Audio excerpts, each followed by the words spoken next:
माधव डोकं धरून बसलेला असतो खोलीत. त्याचं हँगओव्हर अजून उतरलेलं नसतं. तिथं उमा येते आणि त्याला झापते की माधव, काल तू जे काही बी वागला आहेस नवं, ते मला अजिबात पटलेलं नाही आहे. तुझ्या आप्पासने यातलं काय माहिती नाही आहे. त्यांच्या नजरेत अजून बी तू चांगलाच पोरगा आहेस, पण तू जे काही केलं ते समजत चुकीचं होतं. काल राघवमुळं तू वाचला आहेस. राघव, त्यावर माधव इतका भडकतो की हाय प्लीज, हे बघ, जे काही बी झालं आहे नवं ते समजा राघवमुळंच झालं आहे. त्याचं इतकं कौतुक करू नगच. त्याच्यामुळं आम्हाला आप्पासने वचन द्यायला लागलं आहे. उमा विचारते की म्हणजे राघव मग वचन द्यायला लागलं? माधव म्हणतो की काय नाही, आणि तो रागाने निघून जातो. म्हणजे माधवला नक्की काय म्हणायचं होतं हे उमाच्या ध्यानातच येत नाही. आणि तिकडे भास्करची चिडचिड होत असते की पद्माला तो म्हणतो की तायडे, काल ना त्या शिवनाथाला त्याचा मोठा दिवटा तो माधव दारू प्यायला कळलं असतं ना तर लई डेंजर राडा झाला असता. ते समज बघायचं हुकलं बघ. त्यावर पद्मा म्हणते की काय माहिती आता तो दिवटा पुण्यात कधी दारू पिणार ते. त्यावर भास्कर सांगतो की एका दगडात 2 पक्षी मेलं असतं. म्हणजे माधव दारू प्यायला ही गोष्ट त्या शिवनाथला सहनच झाली नसती. त्याला असा काही त्रास झाला असता ना व. पण आता समज पाण्यात गेलं. पण पद्माच्या डोक्यात एक घाणेरडा डाव शिजत असतो. भास्करला ती सांगते की आता तो पुण्यांदा कधी दारू पिणार हे तर माहिती नाही आहे, परंतु जर त्याने तसं नाही केलं ना तर आपण त्याच्याकडून करून घ्यायचं. जेव्हा अशा गोष्टी घडत नसतात ना व, तेव्हा अशा गोष्टी घडवण्यासाठी आमंत्रण धाडायला लागतं. भास्करच्या डोक्यात तर काही शिरत नाही. पद्मा त्याला प्लॅन समजावून सांगते की आरजीच्या जाण्यानं त्यानं दारूला जवळ केलं आहे ना व, ती सतत त्याच्या डोळ्यासमोर राहिली पाहिजे. जेव्हा एखादी गोष्ट आपल्याला हवी असती ती सतत नजरेसमोर राहून बी आपल्याला मिळत नसते ना, तेव्हा त्या सगळ्यावरती एकच मलम असतंय बघ, ती म्हणजे दारू. भास्कर तिला विचारतो की म्हणजे हे समज होईल? त्याला तर थोडी शंका असते, पण पद्माचा प्लॅन मात्र पक्का आहे. भास्करला ती सांगते की अरे होणार. हे बघ, या समजात ना 2 गोष्टी घडतील बघ. एक म्हणजे जर ती पोरगी सतत त्याच्या डोळ्यासमोर राहिली तर मग ना त्याला राहणार नाही आणि तो त्या पोरीचा हात पकडून तिला डायरेक्ट घरात घेऊन येईल. नाहीतर ती पोरगी नाही मिळाली तर दारू पिऊन पिऊन पिऊन सवतावी खड्ड्यात जाईल. पण या समद्यांमध्ये बाजी तर आपल्या बाजूनच पलटेल की. भास्कर विचारतो की पण ताई, अगं ती पोरगी तर नोकरी बी सोडून गेली आहे की, आणि ती इथं जवळपास बी कुठं राहत नाही. अगं असून बी मग ती पोरगी सतत त्याच्या नजरेसमोर कशी राहणार? पद्मा त्याला सांगते की ती राहणार, पण ते समज करण्याआधी ती पोरगी मला माझ्या नजरेसमोर उभी हवी. मला बोलायचं आहे तिच्याशी. ते समज जाऊ दे, त्या माधवचं प्रकरण निस्तरू आपण, पण त्या सिरदरचं काय झालं? भास्कर सांगतो की अगं तायडे, मी त्या पोरांकडच्यांना सांगून ठेवले की आता लग्नाची घाई करा म्हणून. अगं त्यांनी तर मुहूर्त बी काढला असेल की आता. पद्मा भास्करचे पाठ थोपटते की वाह शाब्बास. आता हे 2 बॉम्ब असे तयार करायचे आणि त्या शिवनाथच्या दारात असे फोडायचे की बघ मग येईल मज्जा. आता पद्माने जो प्लॅन आखलेला असतो ना त्यामध्ये पिऊसुद्धा चांगलीच अडकलेली असते. इकडे ती पटकन श्रीला कॉल करते. आता घरात समोर कोण ऐकलं तर, म्हणून पटकन तो बाहेर धावत येतो. पिहूचा कॉल रिसीव करतो. पिहू त्याला सांगते की अरे श्री ऐक की, अरे तू काय मिनिस्टर वगैरे लागून गेलाय का? काय सतत कॉल करायचे रे तुला मी? तेव्हा श्री तिला सांगतो की अगं नाही, ते कामात होतं, बोल की. पिहू फोनवरतीच मोठा बॉम्ब फोडते की अरे श्री, अरे माझ्या घरचे आणि दोन्ही पार्ट्या बी अरे काही करायला लागलेत लग्नाची. त्यांनी तर ठरवून बी टाकलं आहे की ह्याच आठवड्यात लगीन करायचं म्हणून. अरे आज आम्ही खरेदीला बी निघालोय. समधी म्हणते ती की आजच्या आज बस्ता बांधून टाकायचा. आता काय करू मी? श्री घाबरतो आणि तो तो पिहूकडे थोडंसं वेळ मागतो. पिहू ऐक की, अगं काय तर करतो की मी, मला थोडा वेळ दे की. पिहू वैतागते की तर माझं काय अवस्था आहे आणि ती रागाने कॉल कट करते. राघव येतो आणि तो विचारतो की ए भावा, काय झालं, एवढा घाईघाईत का आला बाहेर? श्री त्यालाही धक्कादायक बातमी देतो की याच आठवड्यात लग्न लावतायत तिचं. मला तर काय बी कळना झालंय. आरतवर हे समजा होत राहिलं नवं तर बॅग भरल ती आणि येईल इकडं. राघवचं लक्ष समोर जातं. पिहू तिथे दारातच हजर असते. राघव श्रीची मान वळवून सांगतो की येईल नाही, ती बघ आली. पिहूला असं घरी समोर आलेलं पाहता श्रीधरच्या काळजाचा ठोकाच चुकतो की.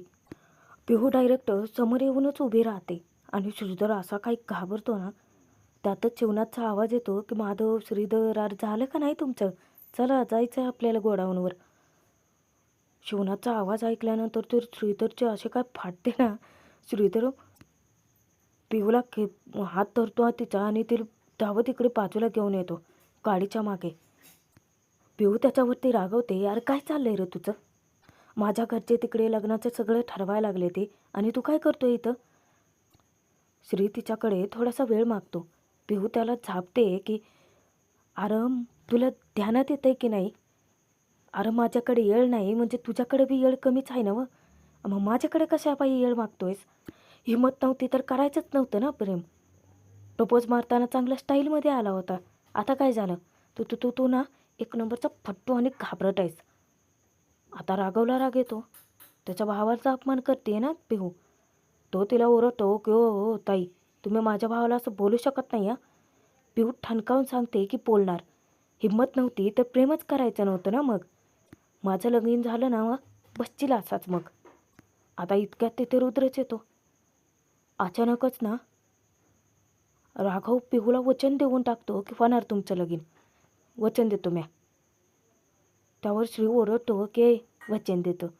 आप्पासने वचन दिलं काय ते पुरेसं नव्हतं होय, अजून वचन हिला बी द्यायला निघालाय. श्री घाबरतो आणि तो म्हणतो की यार तुला कळतंय का तू काय बोलतोयस ते? वचन कसलं देतोयस हिला? पिहू म्हणते ते बरोबर आहे. नाही म्हणजे श्री ना शायनिंग मारण्यातच पाटा येत आहे. एक नंबरचा फट्टूच आहे. पण राघव आहे ना आपला, कसला डॅशिंग आहे. तो तिला वचन देतो की ताई तुम्ही जा घरी. उद्या म्या माझ्या सगळ्या फॅमिलीला घेऊन येणार आणि तुमच्या घरच्यांशी लग्नाची बोलणी करणार. पिहू इतकी खुश होते. श्री तरीही त्याला सांगत असतो की ऐक ना ए बाळा, तू काय बोलतोय तुला कळतं का? राघव सांगतो की तू एक काम कर, तू यांना सोडून ये. उद्या काय करायचं ते मी बघतो आणि आज तू आईशी आणि आप्पासनी समज काही बोलायचं आहे. जा जा जा जा. तो त्यांना पाठवतो आणि राघव पटकन घरात धावत जातो. आता ते समज पाहिलेलं असतं रुद्रने. रुद्र आनंद साजरा करतो की चला म्हणजे यांच्या घरात आज पुण्यांदा राडा होणार. तर राघव घरात धावत जातो तेव्हा शिवनाथ अचानकच त्याच्या समोर येऊन उभा राहतो. राघव थबकतो. शिवनाथ त्याला विचारतो की काय एवढं घाईघाईत कुठे जाते? राघव सांगतो की काय नाही अप्पा. शिवनाथ विचारतो की श्रीधर कुठे आहे? राघव खोटं बोलतो की अप्पा तो गोडाऊनला गेलाय, ते काय तर माल येणार होतं ना ते उतरायचं आहे म्हणलं. शिवनाथ राघवला खोलीत बोलावतो. राघव विचारतो की म्या. शिवनाथ म्हणतो की तुझ्याशी शब्दाचा अर्थ कळतो ना ये पटकन. राघव थोडासा घाबरलेला असतो. उमालाही टेन्शन येतं की अरे देवा, आता ह्यो राघव भावांच्या चुका पाठीशी घालायला पुण्यांदा खोटं बोलणार तर काय करायचं या लेकराचं. तोपर्यंत रुद्र पद्माला आनंदाची बातमी देतो. पद्मा फोनवरती कामाचं बोलत असते. फोन ठेवल्यावर रुद्र सांगतो की तू आज एकदम कचकचित खबर घेऊन आलोय बघ. तो राघव तो कबूतर झालाय. पद्मा त्याला विचारते की कबूतर म्हणजे? रुद्र अर्थ समजावतो की अगं म्हणजे 2 प्रेम करणाऱ्यांना एकत्र आणणारा कबूतर. तो राघव त्यानं त्या श्रीधरच्या गर्लफ्रेंडला सबूत दिला आहे बघ की त्यांचं लग्न लावून देण्यासाठी तो शिवनाथला तयार करेल. यावरती पद्माला हसू येतं चक्क. ती विचारते की हट, तो राघव आणि त्या शिवनाथला श्रीधरच्या लग्नासाठी तयार करणार? ते कधीही होऊ शकत नाही. अरे तो शिवनाथ तयार व्हायच्या आधी त्या श्रीधरच्या गर्लफ्रेंडचं लगीन होऊन तिची पोरं बी लग्नाला येतील. अरे ते राघव त्या शिवनाथचं एकदमचं नक्ट कार्ट आहे बघ, एकदम वाया गेलेलं पोरग. तर शिवनाथ त्याच्यावरती विश्वास टाकणार आहे होय. पण रुद्र पद्माला सल्ला देतो की तू अगं त्या राघवला इतकं बी हलक्यात घेऊ नकस. एक नंबरचं बोल बच्चन आहे ते बेनं. गावात त्याच्या बापालाच बळात घेऊन हे समजा घडवून आणाल ना, कळणार बी नाही. पद्मा म्हणते की असं बघू, करू त्याचं बी काय तर. इकडं शिवनाथ रूममध्ये येतो. राघव गुपचूप येऊन हाताची घडी घालून शहाण्या मुलासारखा मान खाली घालून उभा असतो. शिवनाथ त्याला ओरडतो की तुला सतत वाटत असेल ना मग की आपला बाप सतत आपल्याला मारतो, काही बी बोलतो, कॉलेजात जाणाऱ्या पोराला इतका तुडवतो. अरे तू बी सांग की मला, मी तर काय करणार. तुला तुझ्यापेक्षा 2 मोठे भाऊ आहेत, नेहमी नाकासमोर चालणारी पोरं ती. पण तुझं काय, 100पैकी 99 चुका तर तूच करतो. अरे तुझ्यात कसली सुधारणा बी नाही. सांग ना तू, मी तर काय करणार. ती पोरं एकदम सरळ चालणारे तुझी भावंड, तुझी वाट कायमची वेगळीच असते की. आता एक बाप म्हणून शिवनाथ राघवला इतके लाख मोलाचे सल्ले देतो ना की राघव, अरे आपल्या घरातल्या समध्या पोरासनी शिस्त आहे, पण त्यात तू एकदम बेशिस्त आहे. कसं असतं ना पोरा, अरे आपल्या हातनं चूक घडती माणूस आहे, घडत असते. अरे पण त्या चुकीतनं शिकून पुढे जायचं असतं र. पण तुझं समजा वेगळंच आहे, उलटं आहे तुझं. तू ना एक चूक केली की ती सुधारत नाही, त्याच्या अजून 10 चुका करतो. घरात तू एकटाच असा आहे की कधी बी येळ पाळत नाही. आज एकच विचारतो पोरा तुला की तू सांग मला की बाप म्हणून माझं काही चुकतंय का. बिचारा राघवच्या काळजावरती इतके घाव बसत असतात, खूप वाईट वाटतं त्याला मनातून. काही चूक नसताना उगाचच ऐकून घ्यावं लागतं की नाही. पण खरं त्यात बी राघवची चूक आहे. जे खरं आहे ते बी सांगायला तयार नाही आहे. नाही पोरा सांग की. हे बघ, जन्मलो तेव्हा अनाथ म्हणून जन्मलो. बाप कसा असतो, तो लेकरातनी लहानाचं मोठं कसं करतो, लेकरांसोबत कसं वागतो, काही बी मला ठावं नाही. अरे चुकत असेल तर सांग की मला. आज ना मी फक्त तुला एकच विनंती करतो बघ, की तुझ्या आईला त्रास होईल ना असं काही वागू नकस बघ. का तुला माहिती आहे का ती किती रडले, किती त्रास झाला तिला. पोरा बाप म्हणून एकच सांगतो की दारू पिऊन स्वतःचं आयुष्य उद्ध्वस्त करून घेऊ नकस. अरे प्रेम, नाती, माणसं, आई, भाऊ, बहीण, बाप काय असतं हे मला काय बी माहिती नव्हतं बघ. पण तुझ्या आईनं ते समजावून मला भरभरून दिलं. माझ्या पिरमाखातर स्वतःची सगळी नाती तोडली, सगळी माणसं सोडली. तेव्हापासनं मी फक्त एकच ठरवलं की काय बी झालं ना तरी आयुष्यात तिच्या डोळ्यात कधी पाणी आणायचं नाही, तिला त्रास होईल असं काय बी करायचं नाही. आज बाप म्हणून तुझ्याकडे एकच मागतो की तिच्यासाठी इतकं कर राघव. राघवच्या डोळ्यात अश्रू दाटून येतात. शिवनाथ जाण्यापूर्वी राघवच्या खांद्यावरती हात टेकतो, त्याच्याकडे पाहतो आणि तसाच निघून जातो. राघवला इतकं वाईट वाटतं. इकडं माधवचं डोकं असलं भणभणत असताना बंटीबा माधवला लिंबू पाणी आणून देतो. त्यावर आता तो एक घोट पितो आणि तो विचारतो की काय मामा, आला का लोक दारू कशी पिते ती. त्यावर बंटी मामा ओरडतो की मला काय विचारतोस, मी पितोय दारू, मला काय माहिती असणार आहे. अरे तुझ्या बी एवढं ध्यानात नसा यायला पाहिजे होतं ना. त्यावर माधव म्हणतो की मामा, अरे मी सुट्टीत नव्हतो की. मामा त्याला झापतो चांगला. अरे सुट्टीत नव्हतो म्हणजे, अरे 10 रुपयाच्या आधी होता ना व सुट्टीत, तेव्हा विचार करायचा की एवढं सगळं कळून आपल्याला आपल्या घरीच परत जायचं आहे. अरे समोर त्या माझी ताजी तुझे आप्पा त्यांनी बघितलं असतं तर. बरं त्या राघवनं सगळं सांभाळून घेतलं म्हणून. अरे झेपत नाही तर कशाला प्यायचे दारू. बंटी मामा ओरडत असताना वेदाच तिथे टपकते की. आणि वेदाला कळतं की राघव नाही तर माधव दारू प्यायला होता. मग ते विचारते की म्हणजे राघव दादा तुम्ही फुकटचं तुझ्यासाठी मार काढला. ते काय नाही, मी आत्ताच्या आत्ता आप्पाकडे जाते आणि समजा काही खरे ते सांगून टाकते. इतक्यात राघव येतो आणि राघव तिचं तोंड असं जाबून धरतो ना, डुचके काय ग तुझं, आप्पासनी यातलं काही बी कळलं नाही पाहिजे, बोल पटकन बोल. आता तिच्या तोंडावर हात ठेवल्यावर राघव कसं बोलणार ते कायला का. पण वेदा मुद्दामच त्या समत्यातनी अट घालते ती सांगते की दादा मला एक पाहिजे आहे. त्यावर राघव विचारतो की पैसे पाहिजे आहेत का तुला, काय हवं आहे? वेदा सांगते की आमच्या कॉलेजची ट्रिप चालली आहे. राघव विचारतो की तेच की पैसे पाहिजे काय, माझं 6 पॉकेटचं जॅकेट देऊ तुला? वेदा सांगते की ते काही बी नग आहे मला. राघव विचारतो की मग आता काय पाहिजे? वेदा त्यांना अट घालते की मला ट्रिपला जायचं आहे आणि मला पकडणं परवानगी हवी आहे. राघव घाबरतो आणि विचारतो की काय बी काय मागा लागलीस, तुला कळतंय का? आप्पासने मी बोलायचं. अगं त्या दादासाठी एक गाल सुचवलाय, तुझ्यासाठी दुसरा सुचवून घेऊ काय? वेदा मग पुन्हा अट घालते की ठीक आहे, मी आत्ताच्या आत्ता जाते आणि आप्पासने समजत सांगते. तिथे उमा येते आणि तिला ओरडते की गपचूप बस, तुला परवानगी मिळवून द्यायचं काय करायचं ते मी बघते, यातलं कुणाच बी काही बी कळता कामा नाही. वेदा आता चिडचिड करते की अयो म्हणजे तुला बी माहिती होतं वय समज, म्हणजे घरातल्या समजेच नाही समजा माहिती होतं, मलाच काही कुणी सांगत नाही, मी राहतच नाही या घरात. बंटी मामा विचारतो की अग मग कुठे जाती? वेदा चिडते की मामा आणि तंतनच निघून जाते. आता उमा बी निघून जाते. माधव परत लिंबू पाणी मागतो. बंटी मामा ओरडतो की चल करतो तुझी सेवा. राघवला माधव सॉरी बोलतो. माधवला जाऊन तो घट्ट मिठी मारत विचारतो की दाद्या मला सॉरी. माधव नंतर त्याचे आभार मानतो की थँक्यू भावा. आता मंदमावशी कामासाठी आलेली असते. मोठ्याने ती ओरडते की चला छापा काटा करायची वेळ झाली आणि आता त्या छापा काटा करतात.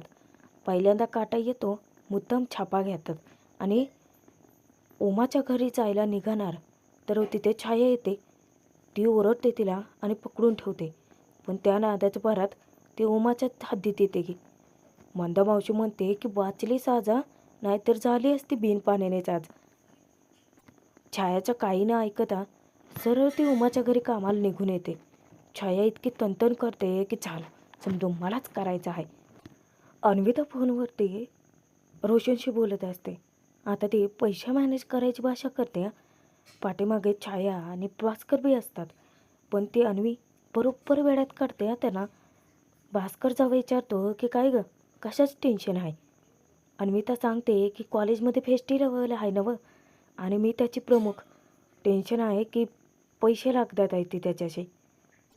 भास्कर म्हणतो की अगं शिरोळचे पोरगी प्रमुख नाही होणार तर कोणाचे होणार, तुला किती पैसे लागतात? आणि तो बंडलच काढतो की पार खिशातनं मोजत असतो. अन्विताला छाया संशयाने विचारते की काय ग अन्वे, हे असले फेस्टिवल वगैरे ते कॉलेजच्या शेवटाला असतात ना व, मी बी गेली की कॉलेजात, मला बी माहिती आहे की समज. अन्विता तिला येड्यात काढते की मम्मी ते टेक्निकल फेस्टिवल आहे, तुला नाही कळणार. आणि भास्करच्या हातात ते समजे पैसे घेऊन पसार होते ती. छाया भास्करला ओरडते की अवं तिला विचारा तरी इतकं पैसे कशासाठी म्हणून. भास्करच निघून जातो. छाया पुन्हा तनतन करते की झालं या घरात माझं कोण ऐकत आहे, हाताबाहेर गेली ना पोरगी मग कळल. इकडं मंदामावशी उमाकडे येते. उमाला ती सांगते की यार चल आज आपण मेथीचं पराठं करूयात, नाहीतर फिरजात राहून ते बी खराब होऊन जायचं. उमा म्हणते की मावशी आपण ते करूया, आधी तिकडं चहा ठेवला आहे तुझ्यासाठी, तो चहा घेतो.